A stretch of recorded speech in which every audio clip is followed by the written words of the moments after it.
Hey, grace and peace, everyone.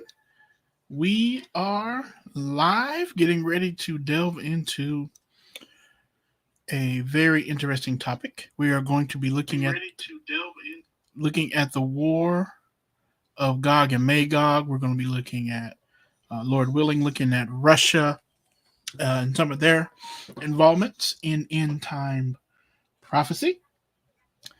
And we're going to look at Daniel chapter 2 uh, and some other places in Daniel to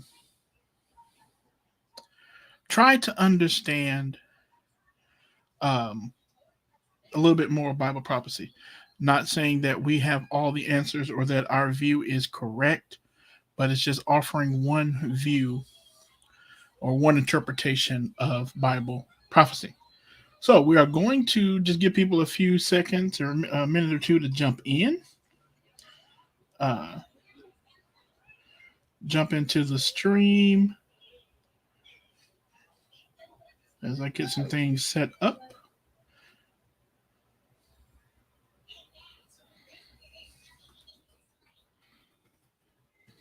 Daniel chapter 2, Nebuchadnezzar's dream.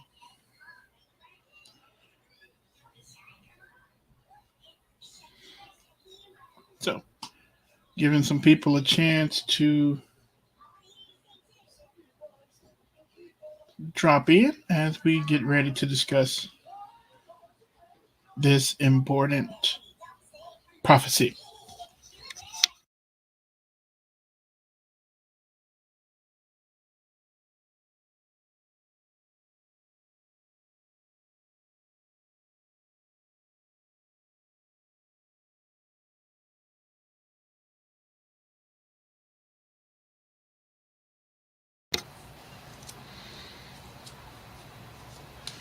So let's get into Daniel chapter 2. Let's share the screen.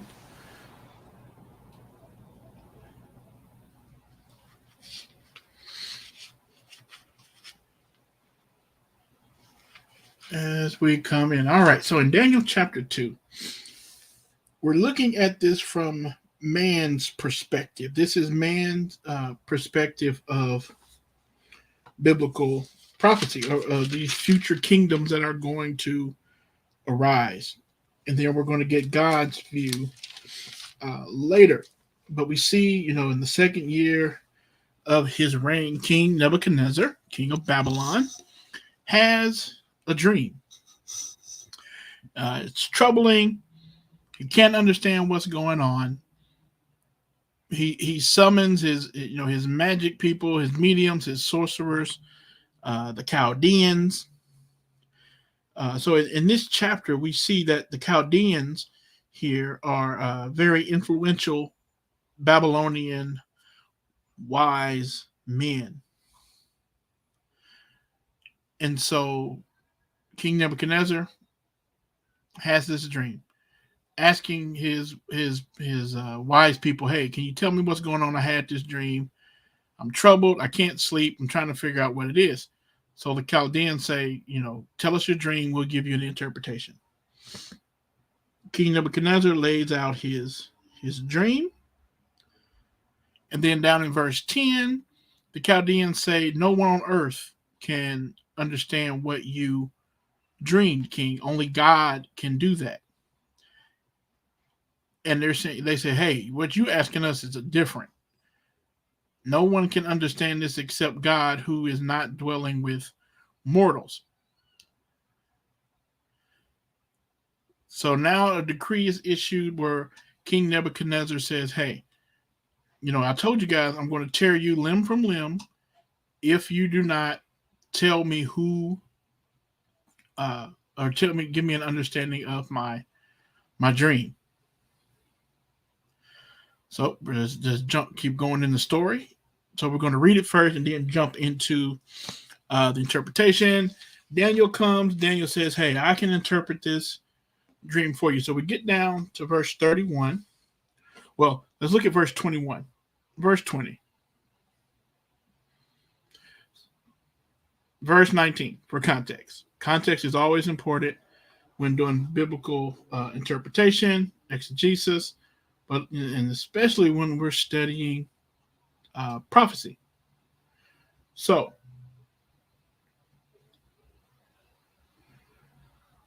it says the mystery was then revealed to Daniel in a vision. Daniel praised the Lord of the heavens and declared, "May the name of God be praised forever and ever, for wisdom and power belong to him. He changed the times and the seasons. He removes the kings and establishes kings. He's sovereign.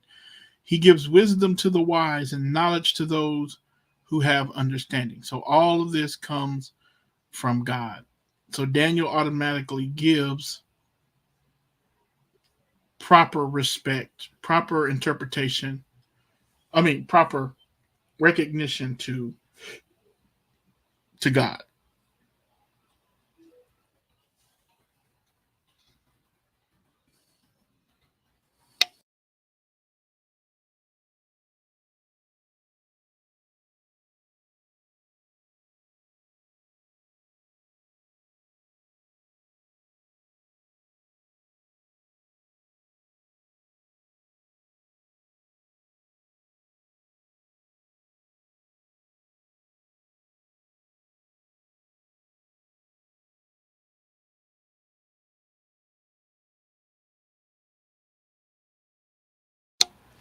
So we get to the interpretation. Let's get down to Daniel chapter 2, verse 31. Daniel says, "Your Majesty, as you were watching, suddenly a colossal statue appeared. That statue, tall and dazzling, was standing in front of you, and its appearance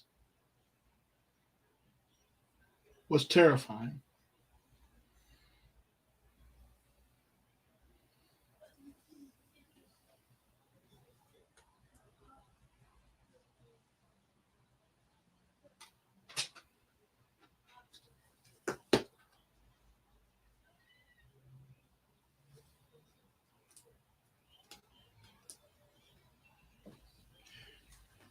The head of statue was pure gold, its chest and arms were silver, its stomach and thighs were bronze, its legs were iron, its feet were partly iron and partly fired clay.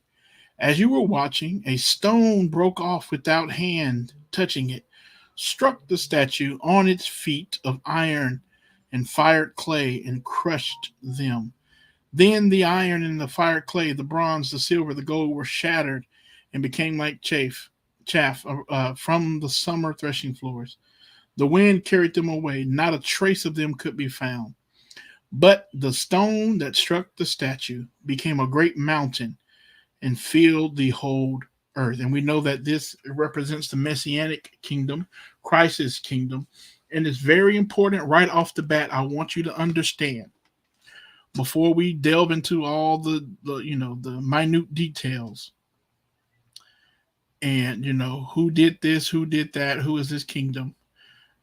One of the major themes that in that Daniel here is teaching us is that all man's kingdoms are transient. They don't last long in the overall history. There is only one kingdom that is going to last forever, and that kingdom is the Messiah's kingdom, that messianic kingdom.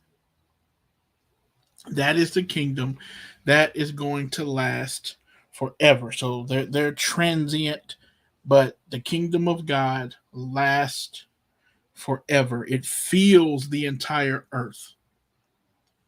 None of these kingdoms that we're going to look at that Daniel prophesies about rule the entire earth. Christ's kingdom is going to rule the entire earth.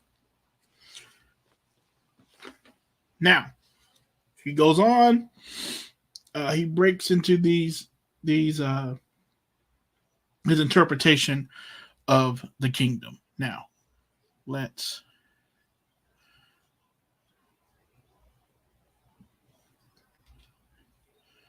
jump right into our slides.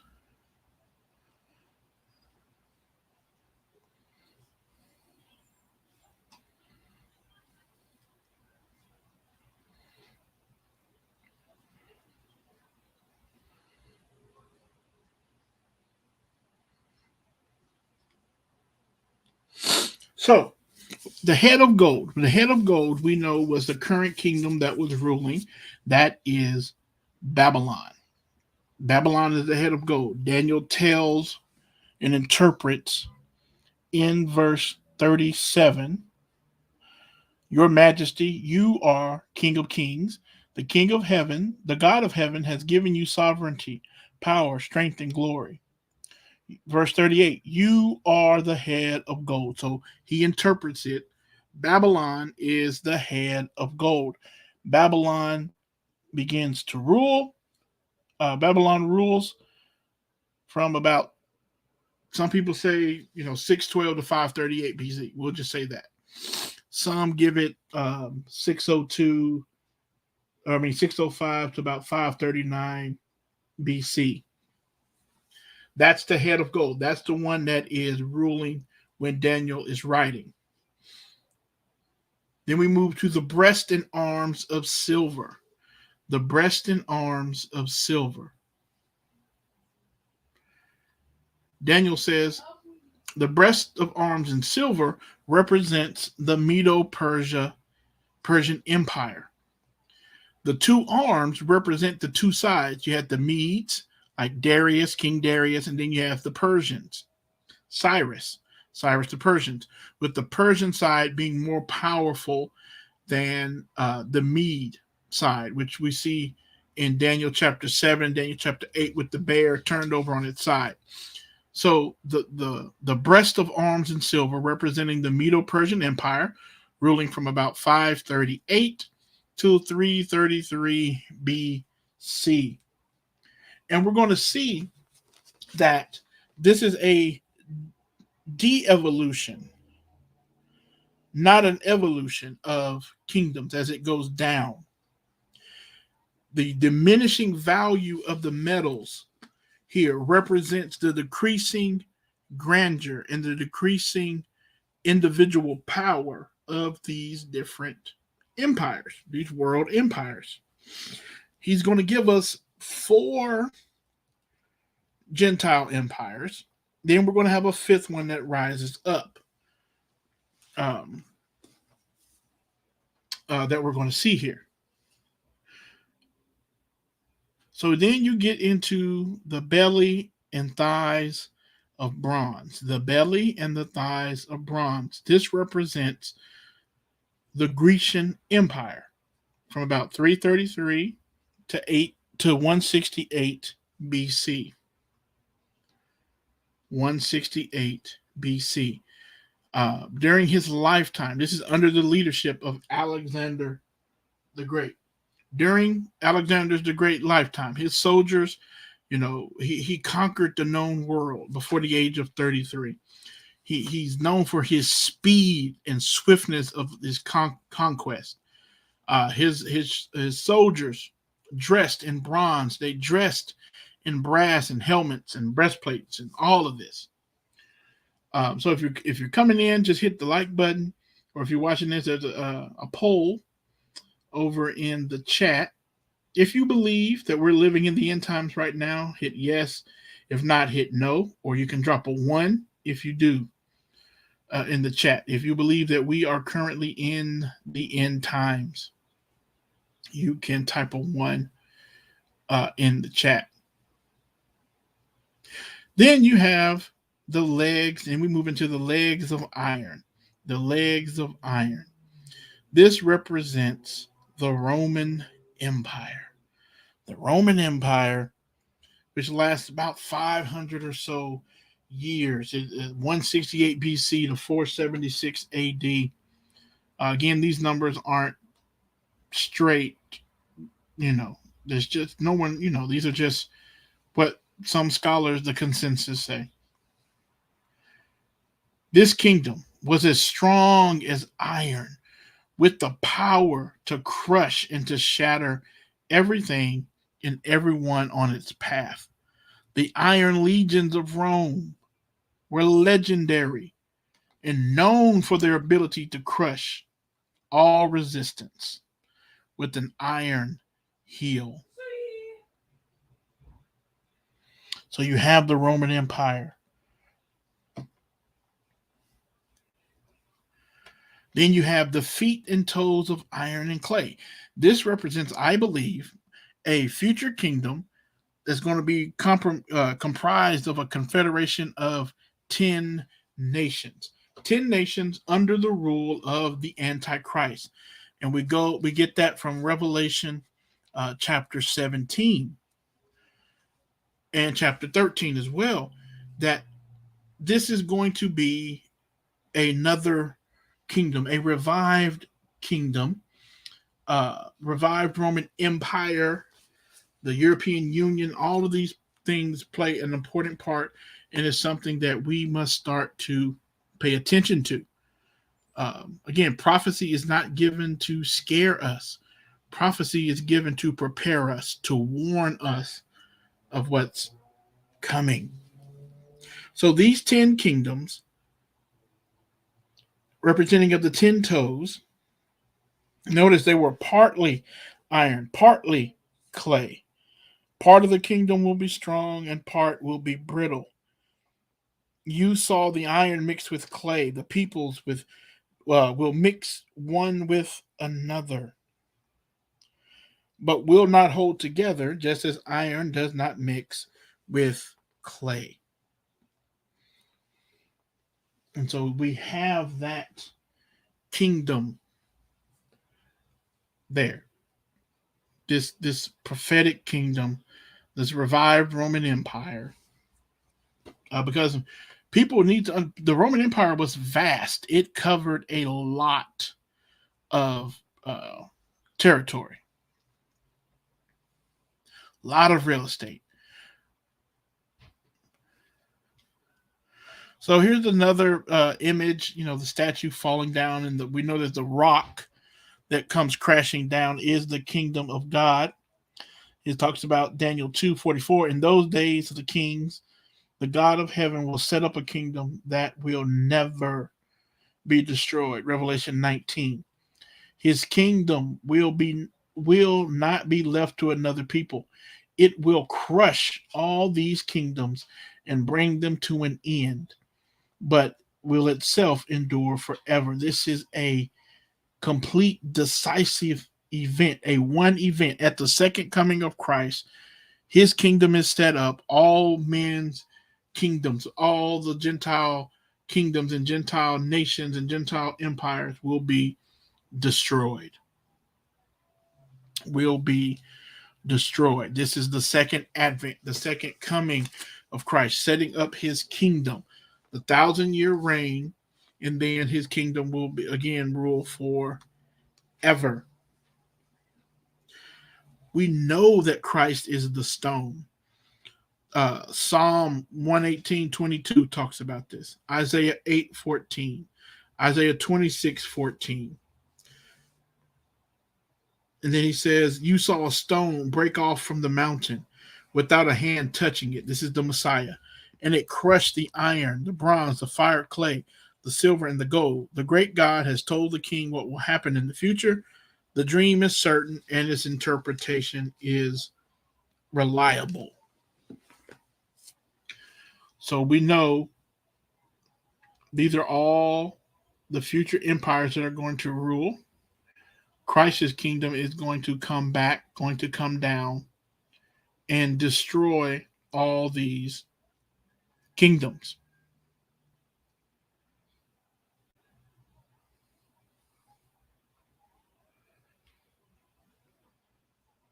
Now, let's get into some of this. The Gentiles. The Gentiles, the tribulation period, we know, well, from my interpretation viewpoint, I'm a dispensationalist.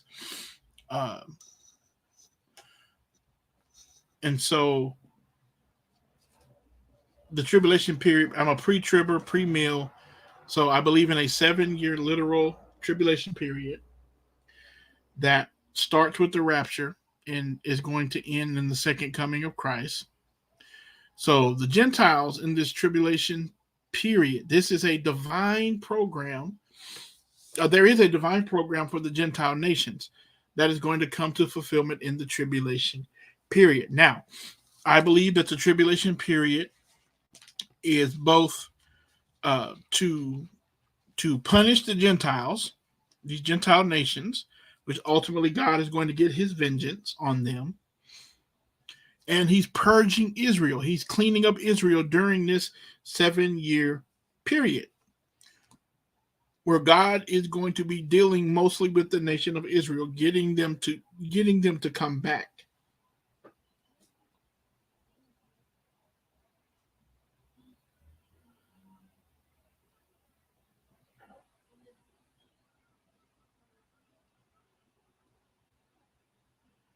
Getting them to return to him, which we're going to see, especially in the War of Gog and Magog.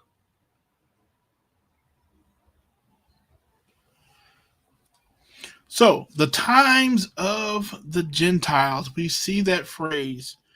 We've seen this phrase, Luke 21:24. Luke 21:24. What is this? We see Christ predicting the destruction of Jerusalem, Luke 21. When you see Jerusalem surrounded by armies, then recognize that the desolation has come near. 70 AD, Roman Emperor Titus comes in. Verse 21, then those in Judea must flee to the mountains. 70 AD, they flee into Pella. Those inside the city must leave it.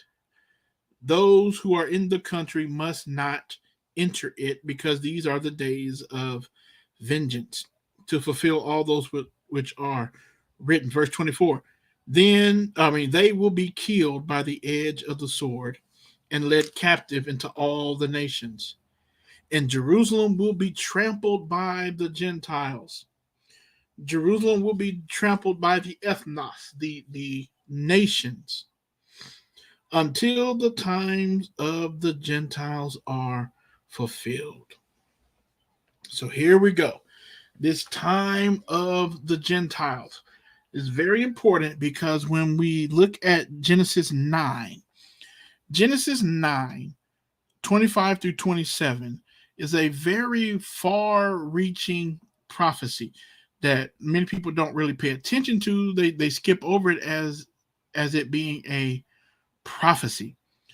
But Noah prophesies about the character that is going to be exhibited by his 3 sons as the progenitors of the races which were given to repopulate the earth.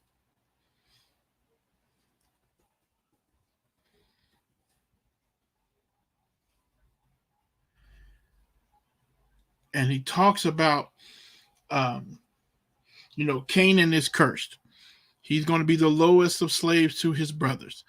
The Canaanites are going to be wiped out. We know this. He also said, blessed be the Lord, the God of Shem. Let Canaan be Shem's slave.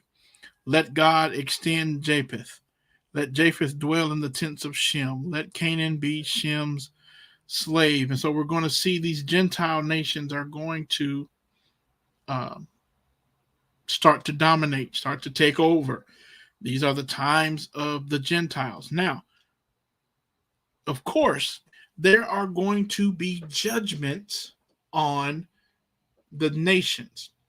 These judgments upon nations that are next to or adjacent to Israel. We see Babylon, Chaldea are judged. Isaiah 13, Isaiah 14. These are some powerful prophecies that we can look at. A pronouncement concerning Babylon in Isaiah 13 that Isaiah the son of Amoz saw.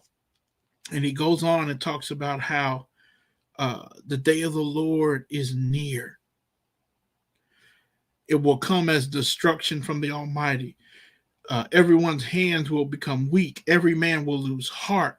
They're horrified. Pain and agony will seize them. He goes on and talks about how, verse 19, in Babylon, the jewel of the kingdoms, the glory of the pride of the Chaldeans, will be like Sodom and Gomorrah when God overthrew them. It will never be inhabited or lived in generation to generation. A nomad will not even pitch his tent there, and shepherds will not let their flocks rest there. Desert creatures will lie down there. Owls will fill the houses. Ostriches will dwell there. Wild goats will leap about. Babylon's, verse 22, Babylon's time is almost up. Her days are almost over.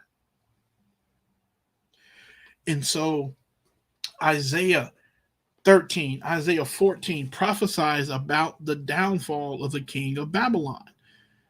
Babylon being destroyed, being judged. God is going to do the judging. We do not have to worry about it. We don't have to take things into our own hands. Prophecy is going to be fulfilled. God is going to do just what he said he is going to do.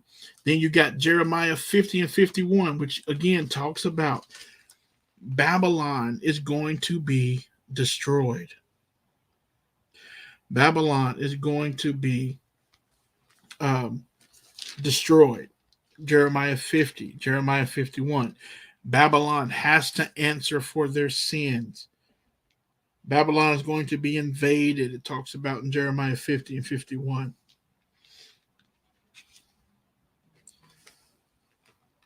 Moab. Moab is going to be judged. Isaiah 15. Isaiah 15. Moab is going to be destroyed, and they're actually destroyed by Assyria. He talks about these pagan worships, and Moab has to be destroyed. Jeremiah 48. Damascus has to be destroyed, will be destroyed. A pronouncement, Isaiah 17, concerning Damascus. Look, Damascus is no longer a city. It has become a ruined heap. The fortress disappears from Ephraim, and a kingdom from Damascus. The remnant of Aram will be like the splendor of the Israelites. This is the declaration of the Lord of armies. Damascus has to be, or is going to be, destroyed. And that's why I love biblical prophecy.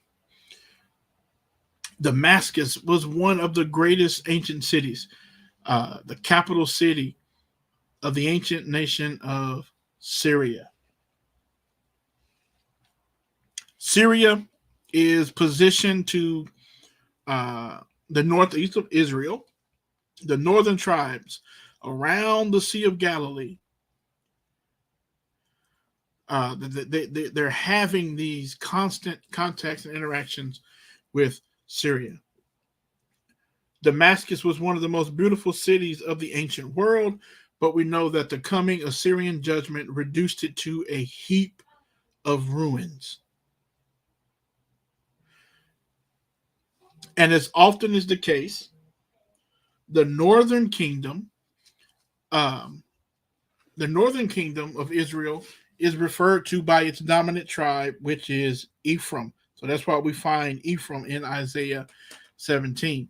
So at this time, Israel and Syria are closely aligned against Judah.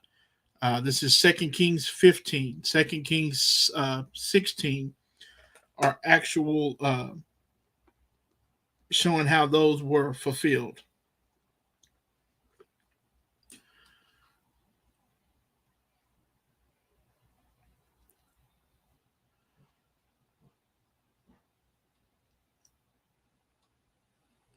Then we have Egypt, Isaiah 19 and Jeremiah 46 deal with the pronouncement, the oracles, an oracle against Egypt, concerning Egypt.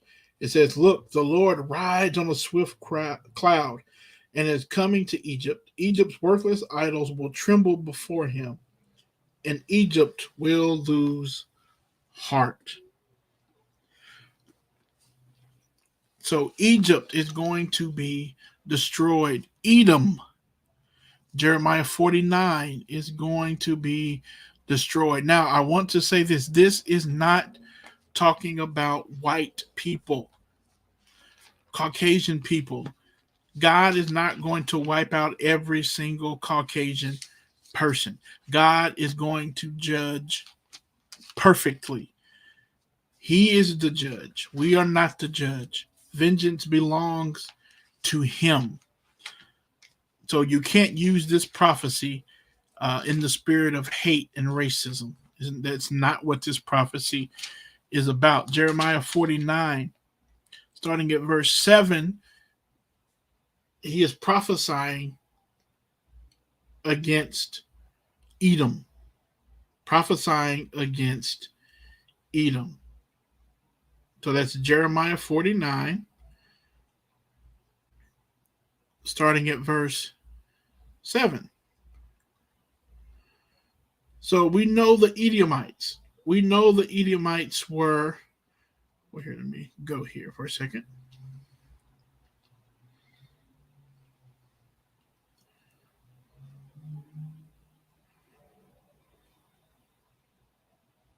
Let's go to Jeremiah 49. Jeremiah 49, verse 7. It says, about Edom, this is what the Lord of armies says. Is there no longer wisdom in Taman? Has counsel perished from the prudent? Has their wisdom rotted away? Run, turn back, lie low, residents of Dedan. For I will bring Esau. God, will bring Esau's calamity on him at the time I punish him. And so what's happening here is, so we know the Edomites were a cousin nation to Israel. Edomites come from Esau, who is the son of Isaac, who is the twin brother of Jacob. Jacob and Esau are twins. The Edomites lived in lands east of the Jordan River. Their cardinal sin was pride. Their pride, Edom's pride. We look at Obadiah, Ezekiel 25. Edom was prideful, and their pride manifested itself in their unrelenting, violent hatred of Israel. They rejoiced in Israel's misfortune. And it's important to know there is no prophecy. There is no prophecy of future restoration for Edom. I'm going to say that again. Drop that. I think that's very, very important. That there is no prophecy of future restoration for Edom. Yeah, hang on one second, guys.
All right. So there.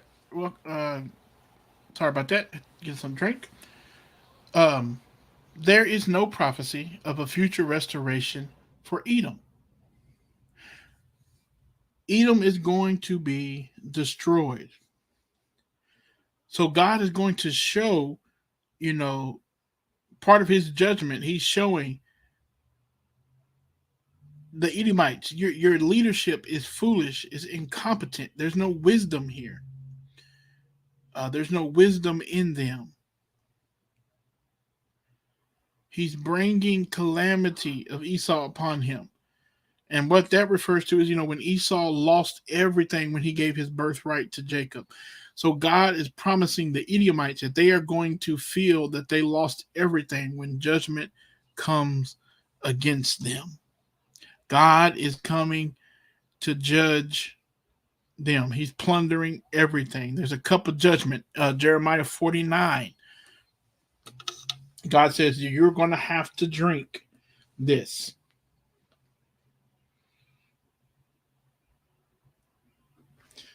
The judgment there. You're going to have to drink and handle that judgment. Which I think is amazing.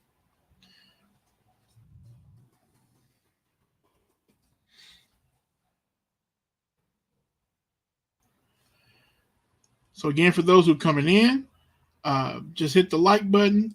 There's a poll in the chat if you want to answer that. Do you think we're living in the end times right now? If you think we're living in the end times right now. So Edom is going to be destroyed. Now, let's go back to our slide for a second.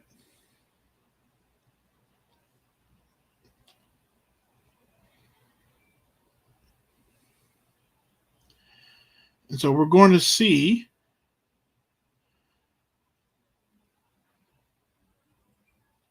the times of the Gentiles. Where is it at?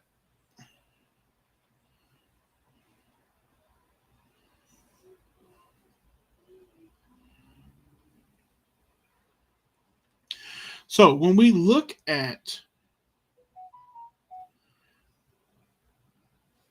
the times of the Gentiles, what is this phrase referring to? When we look at the times of the Gentiles, what is this phrase referring to? So the times of the Gentiles,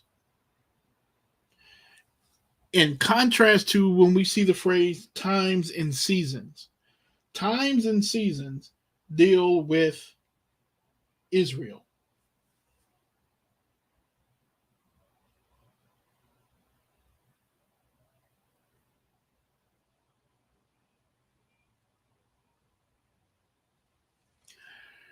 And it's divine dealings with Israel. God is dealing with Israel.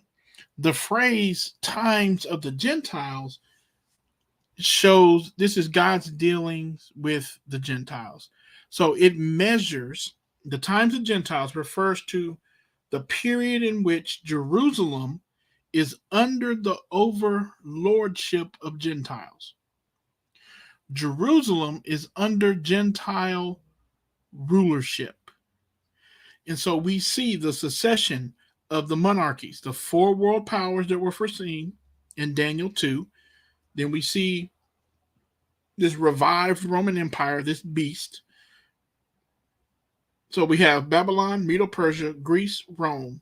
They dominate Gentile times, but they are going to be terminated by the second coming of Christ, or the rock, the mountain that comes down and smashes the statue. So the times of Gentiles refers to divine dealings that God is doing with the Gentiles.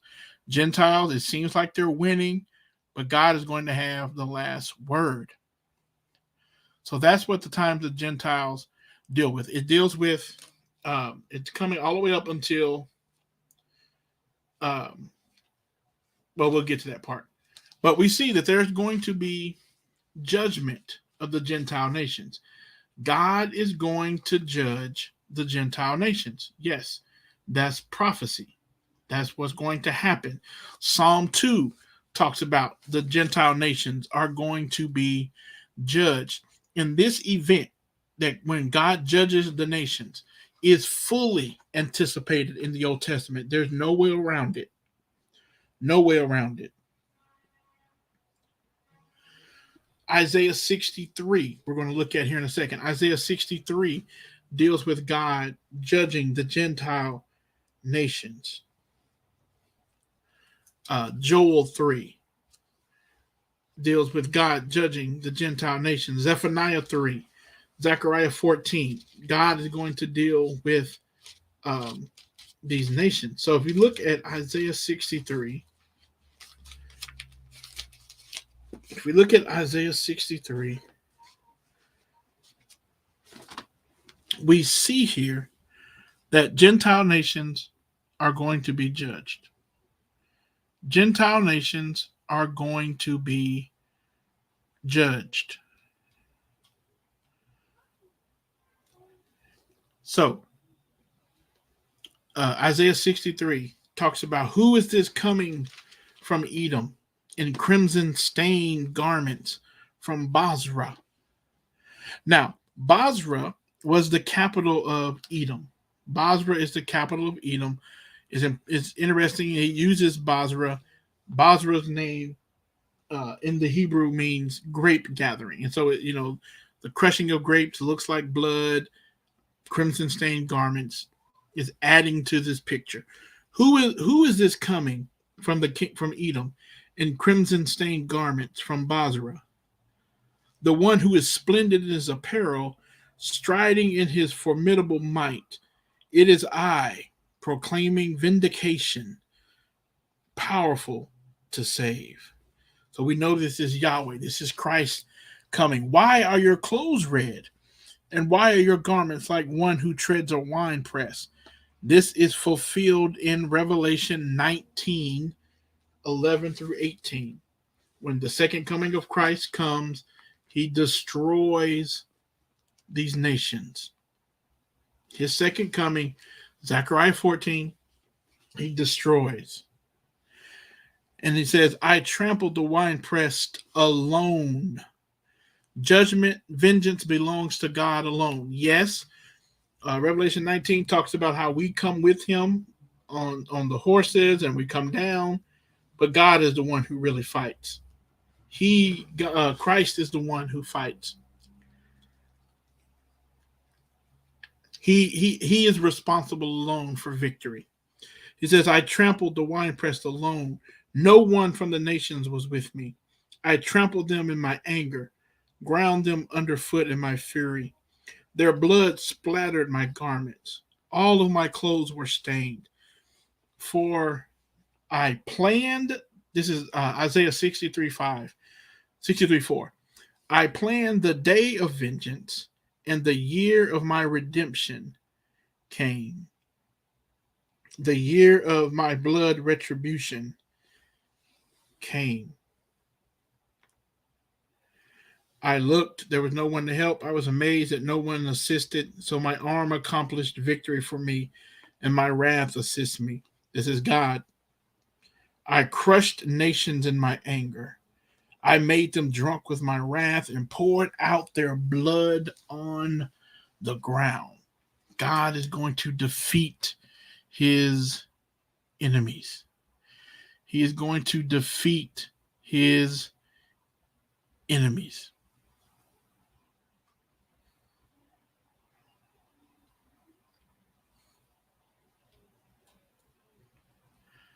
So the duration of the times of the Gentiles, how long does this last? Again, the time of the Gentiles refers to a time period in which Jerusalem is under the dominion of Gentile authority.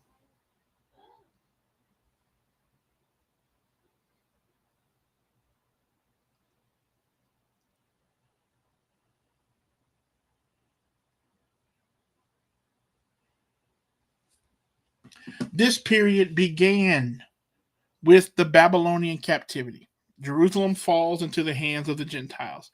It's continued unto present time and is going to continue through the tribulation period in which the Gentile powers will be judged. The dominion of the Gentiles, the time of the Gentiles ends at the second coming of Christ to the earth. At the second coming of Christ to the earth is when the times of the Gentiles ends. Because Christ sets up his kingdom, Daniel chapter 2, Revelation 19, Zechariah 14. He is it. He is the final victor, the Pantocrator, the almighty ruler. It's brought to an end by the destruction of Gentile world power by the stone cut without hands. That's Daniel chapter 2. Daniel chapter 2, verse 34, 35, and verse 44. Daniel chapter 2, verse 34, 35, verse 44 talks about the stone cut without hands. This is the Messiah. This is the Lord coming in all his glory. In all his glory. He's coming. Now, I think what I want to do, because I don't want to make this one, I don't want to go too long on this. What I'm going to do is I'm going to go back to Daniel 2, talk about this kingdom again really quick. And then later tonight, I'm going to go live and we will deal with Gog and Magog, just Gog and Magog. I just wanted to lay the foundation for Daniel 2 as the blueprint of prophecy. And then we'll get specific and we'll jump into Gog and Magog here later tonight. We'll cover that. So that's what we're going to do with that. Keep this short. So we know Babylon, Greece, Medo-Persia, Rome, we're going to look at this 10 kingdom, mysterious kingdom rising up. And then verse 44, God of heaven is going to set up a kingdom that will never be destroyed. It will never be destroyed. Revelation 19, Zechariah 14. His kingdom is going to rule and reign. So we're going to get more specific into prophecy later in the next video. So in the next video, we're going to get more specific. We're going to look at the war of Gog and Magog and the Russia and the Muslim Islamic coalition that we need to be paying attention to. So look out for that video coming a little later tonight. All right. So God bless you guys. Thank you for watching. This is Rev C. See you on the next one.